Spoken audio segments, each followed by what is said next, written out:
And welcome all of the above listeners. We are excited to have you here for an episode 2 extra. I am joined by Roxana Dueñas, who is one of our panel guests. And we're really excited to have a chance to dive in a little more deeply with her about some of the great work she's doing in her ethnic studies course. So Roxana teaches ethnic studies at the Math, Science, and Technology Magnet Academy at Roosevelt High School in Boyle Heights, which is located in the eastern part of Los Angeles. And Roxana, thank you for joining us. Thank you for having me.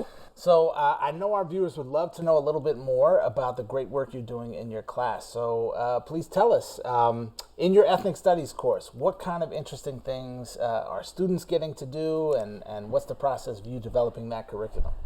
So our ethnic studies class it came through like an amazing collaboration with other history teachers who have like-minded views around history and ethnic studies and who have experience teaching it. But essentially the course, it's 2 semesters. All of our ninth graders take it.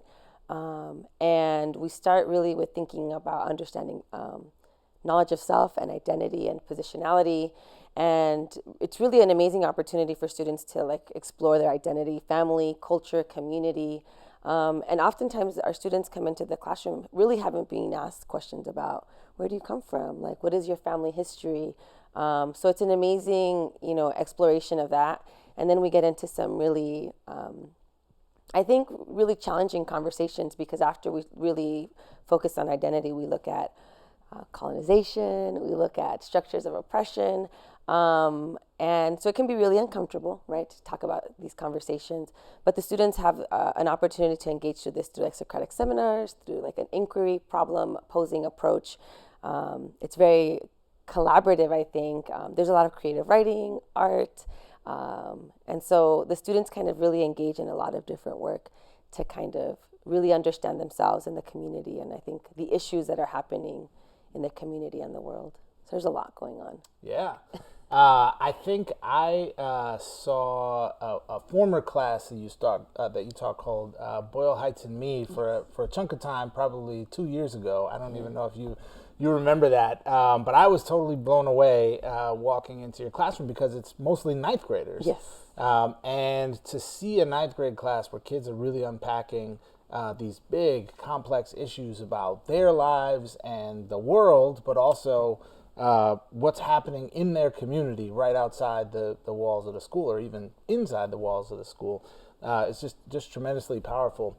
I'm wondering if you can share a little bit about what that process has been for you for creating a classroom environment where students are doing some really big things, even though they're just ninth graders. So I think it's all about also like setting the tone of the classroom. We already know that our end goal is to engage in some really uncomfortable and conversations. So setting, I think, a space of trust. We're all coming into this space, the idea that we are going to be learning and that we're going to be making mistakes, and how do we even take a restorative approach to when we have these conversations and we practice courage. So that kind of sets the tone for us building community and getting to know each other. Presuming positive intentions is something that I always think about when we engage in the dialogue.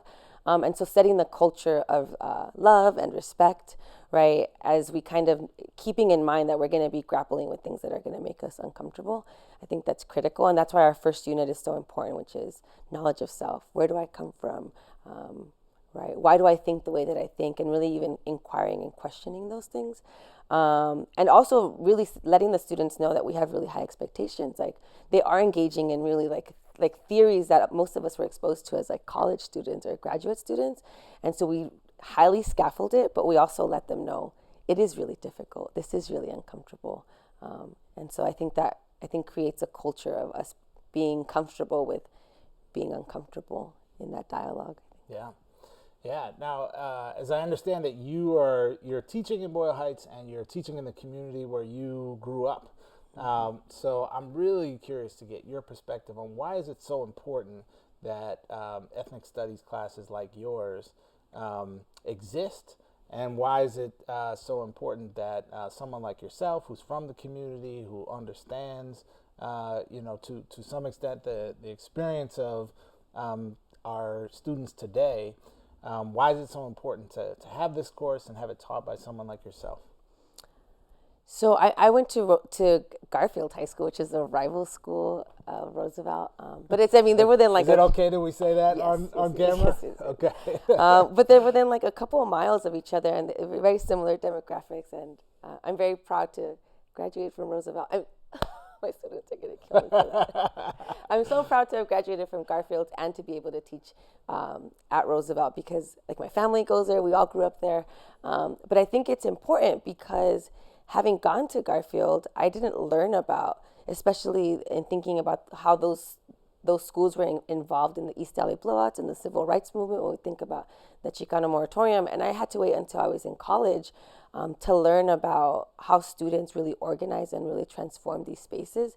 And it's really empowering to know that teenagers, right, can engage in these really important political movements. And so for me, it's important to go back to the community and to highlight, I think, our involvement as a community, as a culture, as individuals, right, and how we contributed, to these political movements, because we these things are still happening, these inequalities, right? And so how do we ensure that students are not having to wait to get to college to really understand how their communities came to be and how we can continue to, I guess, practice agency and transform them. So it's all about empowerment, I think. Yeah.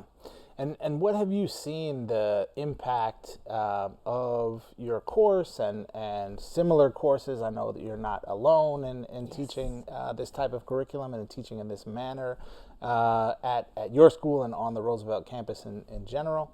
What have you seen the impact be on the students?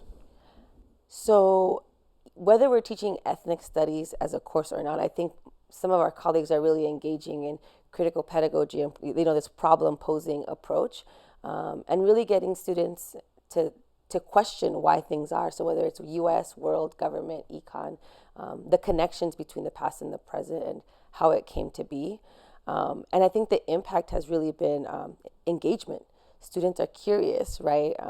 And I think they're definitely become, I think, more involved in what's happening in the community because they're able to see patterns. And I think, one of the things that I think about is once you can see a pattern, you can possibly disrupt that pattern if it's harmful, right? Or replicate it if it's worked for people in the past, right? So definitely students, I think, are really engaged. And I think it's just an empowering feeling, and to be able to build that community with some of the teachers on that campus who are doing very similar work, together. Yeah. So for some of our viewers who might, who might hear what you have to say here today and be interested in developing ethnic studies courses themselves or connecting with other folks who have similar interests, what might you be able to share about the process that you went through and your colleagues went through to develop curriculum and to really do something that, at least from my perspective, seems like a pretty bold and in some ways courageous act to bring this sort of academic experience and this kind of content and curriculum to where it needs to be, which is with young folks in communities that really need it.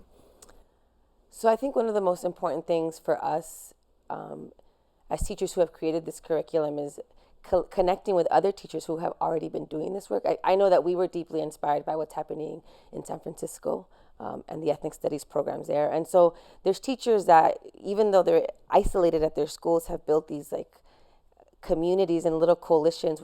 I think about the People's Education Movement, Politics and Pedagogy, and there's all of these different groups that teachers kind of come together on their own time, educators, right? Not always teachers, and co-create this curriculum. And for us, being able to go to conferences or professional development being hosted by like-minded folks has been really empowering and just nourishing for us, I think, because the students need the support. I think teachers really need that love and that support and that encouragement to engage in creating the curriculum, so then be able to offer it to the students. And so being able to, even when we don't have folks on our campuses, because not everybody has that opportunity, to find people within that community space to collaborate, because the work already exists out there, and it's just about being inspired by it and then making it, allowing it to kind of fit your community or school space. But I think finding your support group is really critical in being able to build and grow this work so that everyone can benefit from it. Yeah. Well, great. I really want to thank Roxana Dueñas, our guest today, for joining us and giving up some of her time. You and the group of colleagues that you're working with are doing incredible things with young people, and you're certainly an inspiration for me as I think about the work that I do in education. So thank you for joining us today. Thank you. All right. And folks, don't forget to like our page, follow us, and always check out more content at our website, which is aotashow.com. Thank you.